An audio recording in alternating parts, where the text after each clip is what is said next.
ഏറ്റവും കൂടുതൽ ശത്രുക്കൾ ഉള്ളത് ആർക്കാ നിങ്ങൾക്ക് അറിയോ?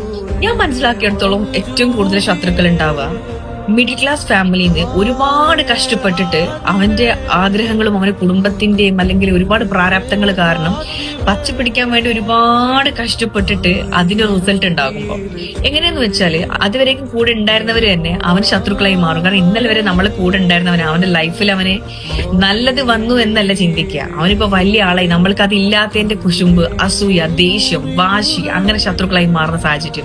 ഒരുപാട് ക്യാഷ് ഉള്ള ആൾക്കാർ എന്ന് പറയുമ്പോൾ അവർക്ക് പൊതുവെ ഒരു ലേബൽ ഉണ്ട്, പണ്ട് മുതൽ അവർ അങ്ങനെയാന്നുള്ളത്. ഈ സെയിം ലേബൽ തന്നെയാണ് ഏറ്റവും ലോ ക്ലാസ് ഫാമിലിക്കുള്ളത്. അവർക്കും ആ ഒരു സമൂഹം അവരോട് പ്രത്യേകിച്ച് യാതൊരു പ്രശ്നങ്ങളും ഒന്നും ഉണ്ടാവില്ല.